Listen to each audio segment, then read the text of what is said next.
Spectrovision Radio.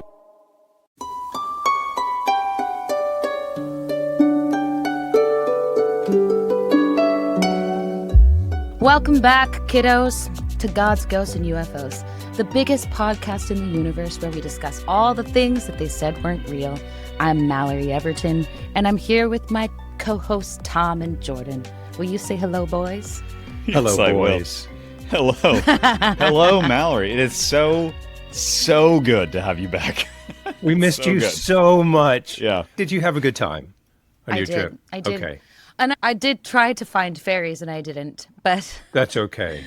the most magical thing that happened to me is just one of those, like, I've been writing music for a long time, and more recently, like in the last 10 years, mostly just on the ukulele, because it's such an easy instrument to play, and I travel a lot, and I bring it around, and you can write a song. And I did my first gig in LA like 2 months ago, and it's very new. I'm not sure what to do with this music, but I play all the time, and it kind of helps me de-stress. And I was a couple days into the trip, and I was in Galway, and I hadn't played in a couple of days, so I was like, I just need to go into a music shop and just bang out a couple of things, because I'm feeling itchy, you know. I went in there and I found this electric uke, and I was falling in love with it. I didn't realize they had like steel string electric ukuleles that could sound like electric guitars, and I was getting all excited. So I ended up playing for like an hour. And as I was leaving, this man came up to me and he was like, "Hey, I heard you playing." And I told myself that if you were still playing when I came back, that I would invite you. We have a ukulele club that meets in 1 hour. Do you want to come and play with us? The Galway like, Ukulele Club? I do indeed. And I went and played ukuleles with like a group of 30 or 40 Irish people for about 2 hours, and then learned that they have this Galway week-long ukulele festival. It's the biggest in Europe, apparently, and I had just missed it by a month. But I was like, what are the chances that I would be in that music shop and the founder of the Galway Ukulele Festival would come and be like, would you like to come and play the ukulele with us? And I think the best thing about it is that it's not some story about how, like, now I'm going to be famous. It was like reminding me that the Irish people reminded me that we just do this so we can play together and sing. It wasn't like they were like, we'd love to get you a record deal. That's a hit song I'm hearing. You know what I mean? No, it's come join our community. We really enjoy hanging out together. Yeah. Even if it's for 2 hours. It's like, that's so magic. It's so magical. It That's is so was great. pure bliss. Yeah. Just the I sort of love spontaneity that can happen. And when you're doing the thing that you love, and then you meet other people, and I don't know why, I don't know how, but it happened. I would consider it a happy synchronicity. That was the closest thing I got to a fairy sighting, and I do believe that it was magical, though. Thank you for sharing that. fits That is my magical. definition. Today, we're going to be talking about Enigma Labs and the prevalence of metallic orbs amongst UFO sightings. And then we're going to talk about gut feelings, possibly being memories of the future. Jordan, will you launch us? So the story is that an organization called Enigma Labs recently published what they call a collection of hundreds of metallic orb sightings. In the afterglow of our recent love affair with the Buga sphere, I couldn't help but look through the whole thing. And let me tell you, there's not a whole lot to say. Don't get me wrong, some of the videos look like little metal balls hovering across the sky, which is interesting and enigmatic, pun intended. Some of them also look like deflated Mylar balloons. And to be honest, given the preponderance of these sorts of videos online, I'm disinclined to spend a lot of time or energy trying to suss out the authenticity or merit of any of them. So, after clicking through a couple dozen pictures and videos in Enigma's collection, my interest gravitated much more strongly to Enigma itself. I heard about their app a couple of years ago, actually, when I first started going deep into these rabbit holes. And at the time, I think I was hoping for something like how people felt using Twitter during the so-called Arab Spring in the 2010s. Like, mainstream news is propaganda. The future of truth is crowdsourcing.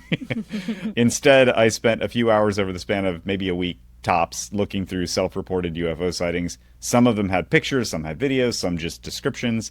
But the pictures and videos were inscrutable to my untrained eye, and the descriptions were always some variation of, I saw something far away and maybe strange, moving in a way I didn't expect. Not a lot has changed since then, except for that there seems to be a lot more of these reports than there were 2 years ago, probably because Enigma has steadily grown its user base, which is good. So who or what is this app slash research project slash venture funded startup?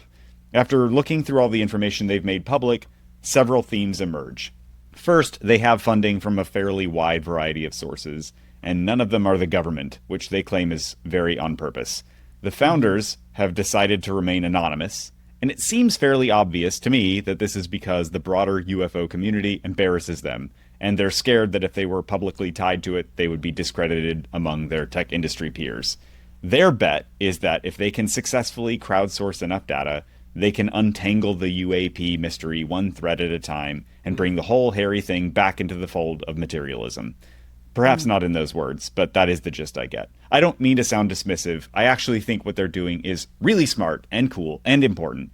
I love that their app forces you to document things internally. You can't, for instance, take or make a picture or video on some other platform and upload it to Enigma. You have to use the in-app camera, which is smart for two reasons.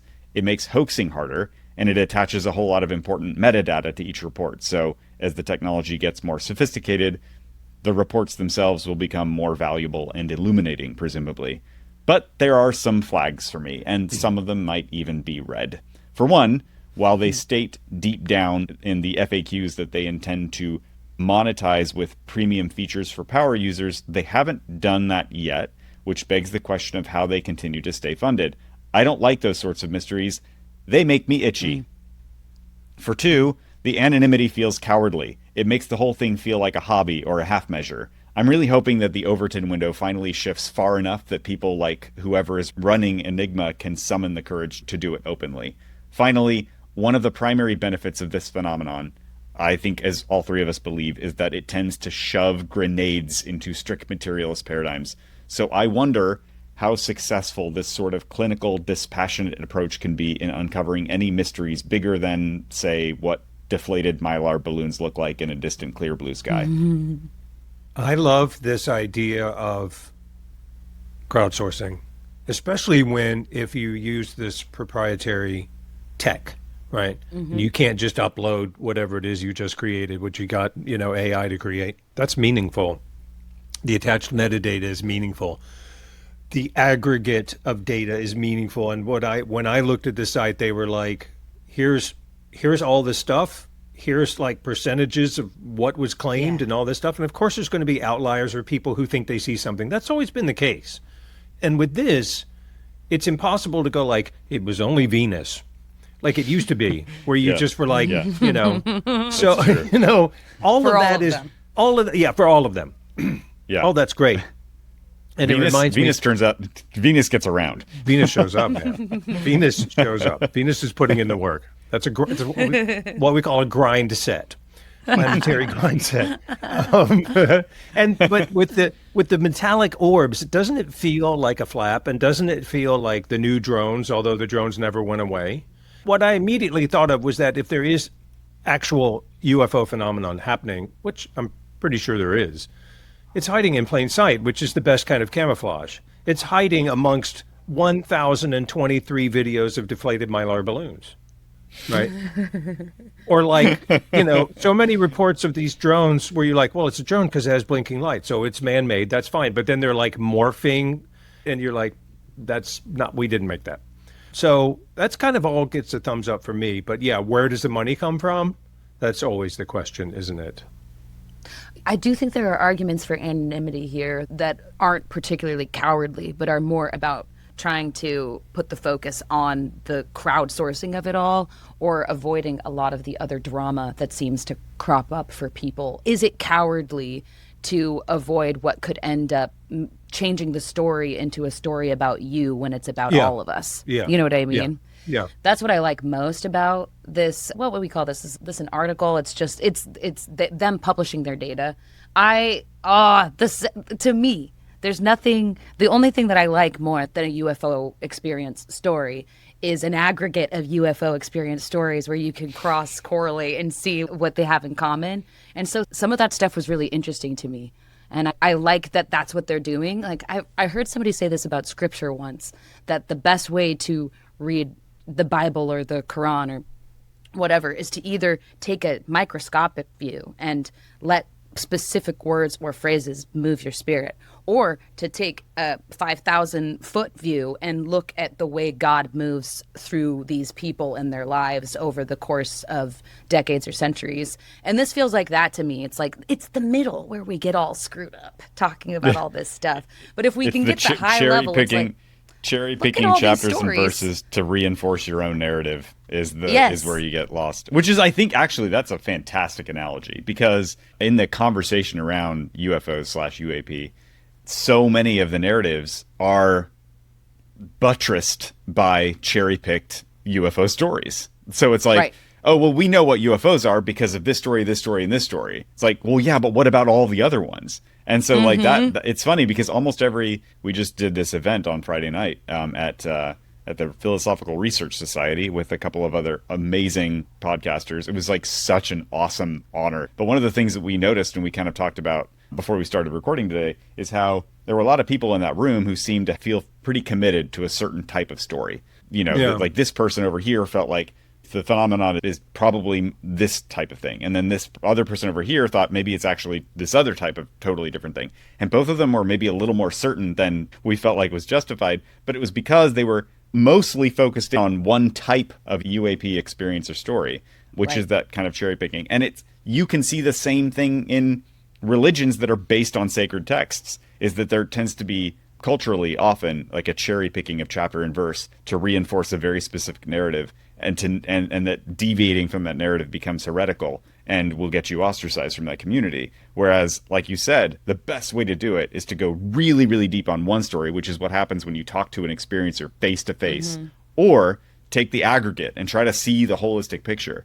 Both of those things are, I think, challenging because they don't allow you to build a consistent, cohesive narrative that doesn't change. In any line of human inquiry, not having a full sense of the picture doesn't mean that you're going to jump up and say, there's so much I don't know. What you're probably going to be doing is filling in the blanks, desperately trying to fill in the blanks and speculating and coming up with narrative structures that seem to make sense to you, but may not actually be a reflection of what's happening at all. So concentrating on the forest more than the trees, I think, is profoundly useful, because it's not different from our most recent conversation with Kelly Chase, where she talked about metadata. We talked about firsthand experiencer metadata.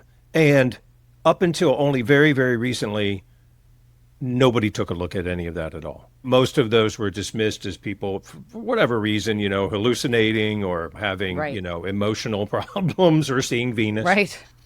Venus. And just like, no. And also a lot of it is weird and highly personal and very intense and emotional, and nothing that people who sort of collect data want to have anything to do with. Right. Also possibly co-creative and collaborative, which also sends materialists straight up the wall. So to just have this and go like, look, here it is. Here are the patterns that we see in it. We're not passing judgment on any of it. Something's going to emerge that you did not know previously.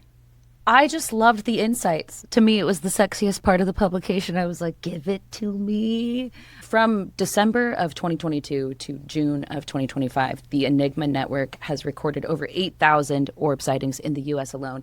And of these, 422 were specifically described as metallic, metal, or silver. And here's another thing I appreciated that they said. Roughly 70% of all reports met our quality standards for publication. I like that. I'm glad to know they exist. I wish I knew what they were. But I do think that that's part of this too. Nobody's saying all of these stories are true. It's kind of what they're saying. It's like, again, like, stay high level. Let's stay super high level. This is what we're looking at. California and Texas accounted for the highest volumes. The sightings have been documented nationwide, often near military bases, which we know, critical infrastructure and naval vessels. They had kept track specifically of sightings that were near Fort Hamilton, the LA Air Force Base, and Papago Military Reserve. And so they had a few highlighted stories from that. And those are always fun to read. Just like you can read the firsthand account of what happened, and sometimes what people are guessing is going on. And then the other thing I thought was interesting was that of the 422 metallic orb sightings, there's a concentration happening between 1 and 4 a.m. with the sightings. I thought they were often during the day, but apparently, like, according to the metadata, that's where the concentration is. And it's like, that's when people are asleep. Yep. That's when most people are sleeping. Yep. It's the witching hour. Yes, exactly. Yeah. Most likely, like the worst times for human beings to be awake, 1 to 4 in the morning. I love all of that. Every Yeah. bit of that I love. Yeah. So, yay.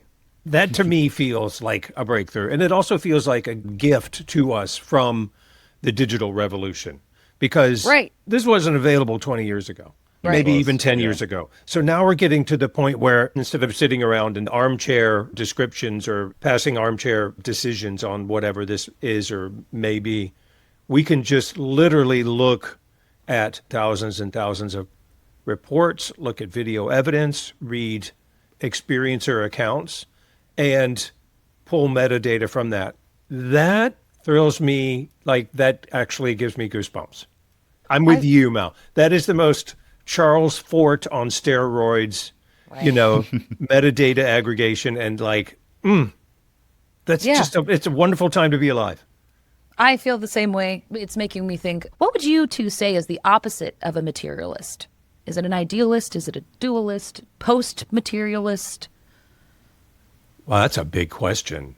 That is a big question. Yeah, because I feel like I- conversations like these force you to be maybe both, But please answer. What Yeah. do you think? Well, I would say it's first important to define what materialism is. I would define materialism, like specifically ism. So, like, think about racism, right? Racism is not about people who believe there's such a thing as race. That's not what it's saying. Racism is a specific set of ideologies based on race. So I think that materialism is a sort of close-minded set of ideas based on material science. Those ideas are that the universe is material and that's all it is. And crucially, specifically, it's the idea that consciousness is nothing more than a biologically generated phenomenon within the brain. Which is and local. that there's Local. Yeah, a local, biologically emergent phenomenon from the brain. And that's the entire story. And that anything beyond that is untrue, misleading, and anti-scientific. That's materialism. And I think that's the thing that has been challenged the most by all the things that we're the most interested in, which is why, unfortunately, I have felt the need to call this podcast, our show, anti-materialist. I don't like defining myself as anti-anything, but I don't know what the alternative is, because I wouldn't necessarily call myself a spiritualist. Right. I would Or say an maybe the idealist, opposite. which can sound a bit naive or whatever. And idealism is also not a great thing. I mean, the thing is, like, I don't want to be an ismist. All we are saying is give peace a chance. Yeah, Definition is that the opposite of a materialist is a philosopher. In the original sense of the word, the Greek sense of the word, right? Sure. Again, like a philo, meaning love of, and Sophia, which is wisdom. And I think that like a lot of wisdom has nothing to do with brick and mortar anything. It has to do with sort of who you are and how you perceive the world and how you navigate the world and what your relationship to it is. It certainly can include material objects, but it doesn't seem particularly dependent upon them. Yeah. agreed. Well, what I like about this discussion and what's going on with Enigma Labs is that I feel like it looks like something that will force us into the truest kind of scientific method. You're going to need to have a foot in, because what was the phrase you used earlier, Jordan, about them trying to wrestle this back into the materialist paradigm? Once we discover new laws, they become part of how we make sense of the next thing. Yes. But we don't get the laws that are happening here. So we have to be kind of open to the idea of new laws, which forces us to be anti-materialist. So it's like you have to have a foot in both in order to be able to walk through this. The most foundational aspect of scientific inquiry is observation. Just all Neutral observation, just be non-judgmental. completely neutral, Yeah. just no preconceptions at all, just Right. simply observing and Yep. collecting the metadata on those observations, period. And only then, once you do that over and over and you start to recognize these patterns, can you say, I recognize these patterns. It's not like I knew it all along. Because then you're No, going that to would start be- cherry picking everything. So it is a new breakthrough, but it's also a breakthrough back to, Exactly. That's why I'm like, we're just returning to the truest roots before we actually understood the laws of physics in any way. And we were forced to really be. I mean, but this is what we do over and over again. Do Clearly, it over but I and just over. see this as Yeah. such a fun opportunity and a fun moment. A fun moment. We're discovering some very large holes in our idea of the universe, and I like that a lot.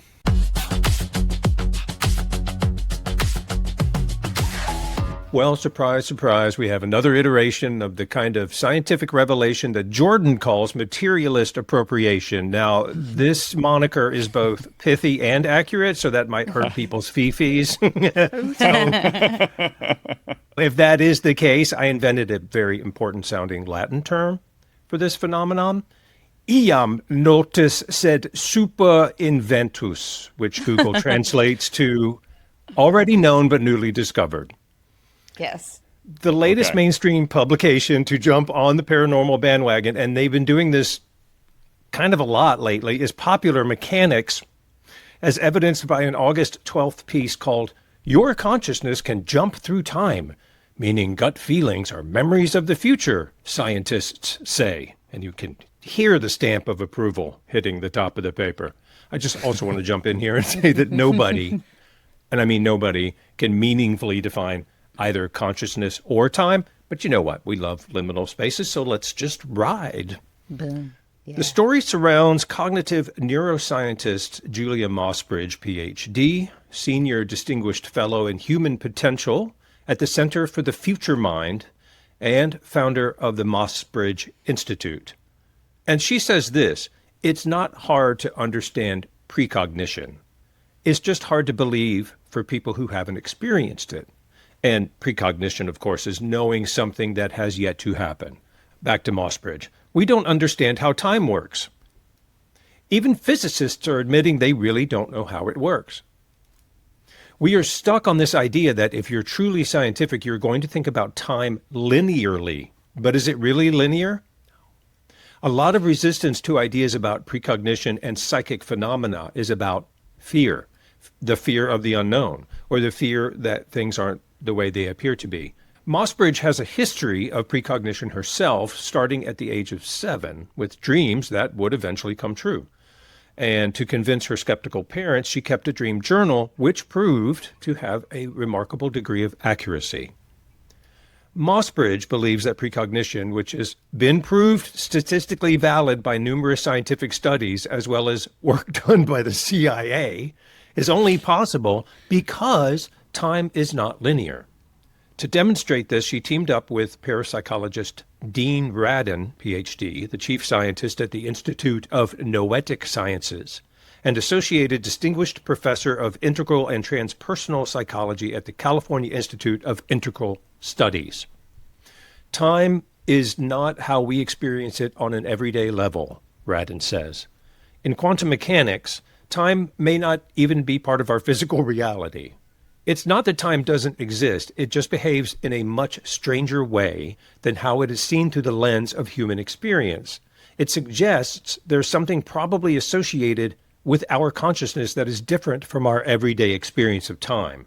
It's able to jump outside ordinary experience and receive information from the past or future. And we've talked about this a lot on the show, just that the idea that our minds are sort of filters for reality and not the sort of creators of reality, and that linear time is a very useful thing if you're navigating the 3D world. That is to say, when you see the saber-toothed tiger, it's a great idea to run from the saber-toothed tiger instead of saying linear time doesn't exist and then, you're saber-toothed tiger food. In the 1990s, Radin conducted an experiment in which subjects were wired to an EEG machine and then told to press a button on a computer screen to be shown a random image. This image would either be positive, like a sunrise, or negative, like a car crash. The EEG would gauge brain activity within the 5 seconds between the prompt and the image. Predictions of seeing a positive image elicited little to no emotion, while a spike in brain activity meant the subject had a feeling they were going to be shown a negative image. This experiment has been successfully replicated dozens of times. In other words, over and over and over, people reacted negatively in anticipation of seeing a negative image. And I would also direct you to Gods, Ghosts, and UFOs, episode 9, in which we touched on studies involving precognitive finches and anticipatory earthworm behavior. Radin believes that this kind of presentiment might involve quantum entanglement, which has become a bit of a catch-all, but why not, Yeah. Or what Einstein called spooky action at a distance, because, sure. And says this: some people hypothesize that precognition is your brain entangled with itself in the future. Because entanglement is not only things separated in space, but also in time. If it can be entangled with itself in the future, in the present you'd be feeling something like a memory that is going to happen in the future, which we call precognition. And also he says it's your brain entangled with itself. I'm not sure the brain has much to do with it. I would say it's, whatever. It's your consciousness entangled with itself. It turns out that even Western science believes that things like precognition and déjà vu are real. And because of that, you already have access to your future self. And this is a big part of what we mean when we say, trust your gut. Oh. This is very good. I love this subject so much, and it does make my brain bleed a little bit. Mostly because I'm probably thinking of this too simplistically. But part of me thinks, okay, my brain in one timeline of the future, or my brain in all timelines of the future, or many timelines. Like every time this is going to haunt me forever. But like every time I'm working on a screenplay right now, but it's still very early. And so there's like all these branches of where, like, I have like a version of this screenplay that takes place over 48 hours and another one that takes place over 18 months. It's a very similar story. And when I was in Ireland, I went on this walk and I had this idea about the 48-hour version. And it's like, okay, is that me entangled with the future version of me who hopefully someday, God willing, finishes this screenplay? And that is me engaging with my gut in that timeline. But then if I end up writing this you know what I mean? It's like, would you think that there's one future with these gut feelings, our brain, when it comes to time, or is it just, it's all of them and who knows which way we go? And then it all becomes kind of meaningless because it's like, well, only one actually happens to you. This is how time travel conversations get. I think you're overthinking it. I think you're overthinking it. Because we're talking about trust your gut and intuition, and you're like, I can't. What is which the one? nature of time? The Akashic record, though, is about a single timeline, no? I feel like a lot of people are concerned about whether or not they're living in their purpose, if what they're doing is according to God's plan for them. That sort of, like, we're eager to have a single thread, like pulling us through to a specific certain destination. Like if my brain is entangled with my future self, if like it's nudging me in a certain direction, that's what it implies to me almost, that there's a single thread of some kind. And I guess I don't know that about the Akashic record. I don't know if it accounts for multiple versions of a person or a thing. It kind of makes it sound like, nope, this is what happened and will always happen and is happening now. The only thing I care about with respect to this article is that it might prove sufficient validation for some people to say that déjà vu is real, or precognition is real, or presentiment is real. Other than that, I don't care, because we've been new, right? We already know. What I do care about is that people start to step out of the river of time, or perceived time, and not in a way that is threatening to them or uncomfortable. But the idea that if you just go for a walk, things could be revealed to you. If you just listen to that small inner voice, things could be revealed to you. Or if you meditate or whatever it is, you start to rely on your intuition and your gut, and you start to become more self-reliant thereby. That you are not, if you think of it as a wheel, like you're not on the outside spinning madly through birth and death and like triumph and tragedy and all of that blur. You're like that center of it that really is not actually moving, but all those things are true. And so information that your brain goes like, that hasn't happened yet and therefore isn't real, that is available to you. I think a lot about the 7 veils of illusion, right? it has history and very ancient sort of thought, but it's actually a fairly recent construct. And it's just this idea that if we want that, like, we carry these sort of like rhetorical or philosophical like mindsets or paradigms that actually are impediments to understanding. And among the seven veils of illusion are things like identity and separation and duality, but one of them is also time, right? Mm-hmm. Time is illusory. And so you don't have to freak your brain out. It can, like, I love that you did a callback to Space Enthusiast, by the way, Mel. Make brain bleed. I did. She actually, Space Enthusiast said made blood bleed. Oh, make That's right, but I thought of it when I said it. That's like a Zen koan, man. Make blood bleed. Know. I can contemplate that for an eternity. What makes blood bleed? It just, all of it to me comes down to what is the practical effect that changing your brain just a little bit can have on the quality of your life, because that's what it's really all about. You know, some people do it more than others or have this sensitivity maybe more than others. But if you just go like, hey, listen, just by virtue of the fact that you are a human being on this planet, you are not barred from having these experiences. And if somebody wants to go like, hey, listen, it's okay because scientists are saying that quantum entanglement, something, and that makes you feel better, great. That's great. Right. We have these ideas of conditional truths. Like, if I am to have free will or free agency, if I am to be a free agent, I think that's an important thing for us to believe is true.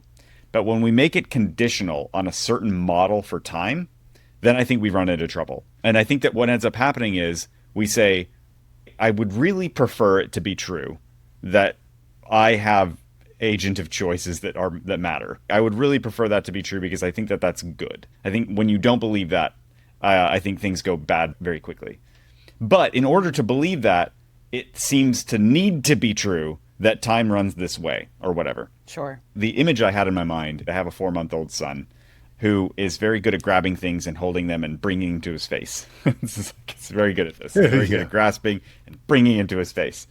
And if he's holding something that's a little bit rough around the edges and he brings it to his face, he's hurting himself with it. Mm-hmm. He's hurting himself with the thing. He can't help it because it's just reflexive. He's grabbing it and he's pulling it into his face.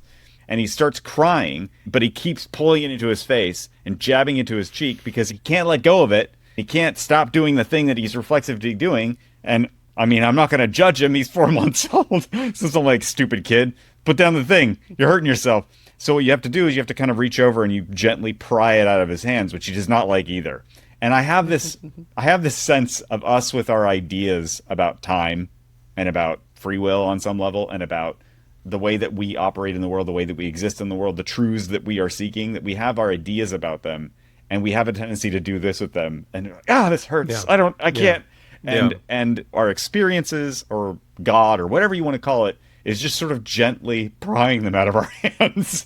And I think that's my concept of time or my concept of the brain or myself or whatever. Like those things I'm frequently crying and hurting myself with them and wishing that I knew how to make it stop and not knowing. And then once in a while, an article like this comes along or some experience comes along or somebody tells me a story that sort of like pries the thing out of my hand. I'm like, wait, but, and then I'm like, oh, I guess this doesn't hurt quite so much. Or it's actually probably good for me that I can let go of that. I was just going to say, Tom, thank you for prying my overthinking out of my hands, because I felt like we were just discussing Forest from Trees with the UFO stuff and the metallic orbs, and it's the same with this. If you just back up a little bit, like what is being said here, I wish I that was your more gut gentle. feelings matter. Yeah. No, you were plenty gentle. It was perfect. Well, we're all overthinkers. Can we just stipulate that? Each Not one of afraid us. to So, admit like, it. I'd much rather why have we're here. My Mallory name tell is me Jordan, I'm an overthinking. overthinker. Yeah. I think I was a little too blunt, No. in my Not at all. admonishment. Here's the Alan Watts of it. Jordan's talking about very, very sagely pointing out that eternity is not the infinite. It is literally the present moment. And that is all we have. Why do I say that? Because if you want to talk about the past, if you want to imagine what we did Friday night, and you're sitting on that stage with all those people, and you can recall the feeling that you had and what you said and what you might have should have said better, or how well you said whatever it is. That is an experience in the present moment. You're not time traveling back to Friday night. You're literally just recalling something that happened to you, and that's the framework that we use for it. Therefore, that is a present experience. Likewise, if you try to anticipate the future, what you're going to do later, what you may be nervous about, what you're going to make for dinner, that is an experience of the present moment.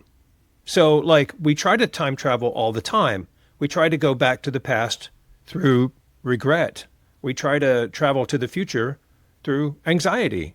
All those are doing is resisting the present moment, which is what you've got. Now, having said that, once you drop all of that stuff and you go like, I shall inhabit the eternal now, very difficult, right? It's hard to do. We're distracted all the time. All of a sudden, your intuition or gut or I don't know what spooky action at a distance can provide insight and understanding to you that you never would have believed was available. I will say that just on an anecdotal, day-to-day basis, these are my favorite stories. I love talking to people about the experiences they had when they knew something was going to happen and they didn't know why. Especially when people aren't particularly religious, but these are my very, very favorite connective stories. They're some of my favorite stories about my own life too. I was making a film back in 2020 and it was just it was 2020, so it was a total shit show. Everything about it was awful. I just knew it was going to work. I just knew. I've never been more confident in my whole life, and I'm not confident about anything. I don't know if our listeners can already tell. But yeah, like that stuff is the best. And when I step back and at least just appreciate that, I like that. And I hope that, like you said, Tom, that this gives people permission to recognize that there's merit to your gut feelings. I think a lot of people feel this way, maybe particularly a lot of women. They feel that they can't trust themselves. They can't trust themselves. They've been conditioned to feel. Exactly. Mm-hmm. And you can't trust yourself, or how I feel doesn't matter. How I feel doesn't matter. And that's a deep, I think, collective wound in many ways, that it's like, it doesn't matter what I want or what I secretly really hope will happen, or it doesn't matter, like these feelings are just being buried under the earth. And so a conversation like this allows someone to say, actually, you can trust yourself, and how you feel does matter. If you're made to feel that you can't trust yourself and you can't trust your instinct, if you're conditioned to believe on some level that your feelings don't matter or other people's feelings are more important, these are the best ways in which you can be manipulated to do things that are counter to your own self-interest. It seems obvious, but we've been doing this for millennia, and I think of what Robin Lasseter called the witch wound, which is like, I loved that. Right? So it's not just shouted in my car when I was listening. People who are casting spells or any of that stuff. It's literally agency. It's literally the feminine principle that tells us that each of us have intuition and gut feelings and discernment that are sovereign, to us. No one else can do that. When you grow up in an environment, you create a framework of behavior. Okay. I'm this age, shouldn't I be married by now? Or I need to get a real job. Or 1,000,001 things about how I don't know what to do. I don't know myself. I don't know what I should be doing. What are other people's expectations of me? What are these institutions' expectations of me? If it's, parents or religion or government or anything. Or what are other people doing that I should be doing? Anytime you're doing what you think you should be doing, and there's a part of you that is like, I don't know. Mm-hmm. Sit down and sit with that. Right? Just sit with that. That is the number one piece of advice I give to myself every day, and that I give to other people who are struggling with all manner of things, is that the first and most important thing you need to do is practice sitting still. You can't hear anything if you're too busy.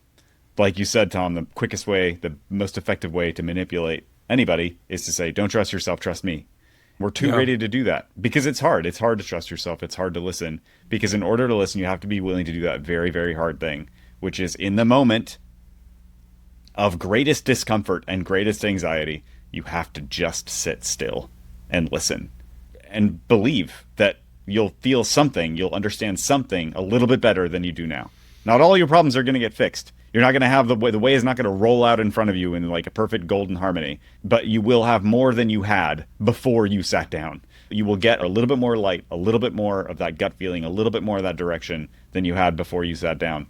If you don't do that, then you will just continue to ride the wind and the waves of all of the pressures and interests around you that have really nothing to do with you. Yeah, you'll just be kicked sort of around like a in the air. pinball. Exactly. Yeah. This is a really quotidian example, but like when we were in Los Angeles, I got that like, I'm back on the road feeling. So it's like, I don't care how much sleep I got. So I get up in the morning and I tiptoe out because Emrys was asleep and Emrys has been going through a lot. And I was like, I'm just going to go out, find a place to get some good coffee. And I walked a couple blocks and got some. And then a voice inside of me, or just that the feeling was, get some for Emrys. But then I was like, no, I want them to sleep. And I get home, the curtain's open. I get back to the hotel room, the curtain's open. And Emrys like, I thought you were going to bring some for me. And I was like, next time, just do the thing. If it defaults on kindness, if it defaults on generosity of spirit, just do the thing. Yeah. So like, the sitting still is just to allow the thing, to give the thing more of a voice. Everybody has this, right? Some people go like, it's your conscience or it's your gut. I don't care what you call it. Pay attention to it. One of my favorite quotes I learned growing up was never suppress a generous thought. Gosh, that's so good. It's so good. I think it was... Oh my God. That's the ending. So we went from metal orbs to gut feelings telling the future to never suppress a generous thought.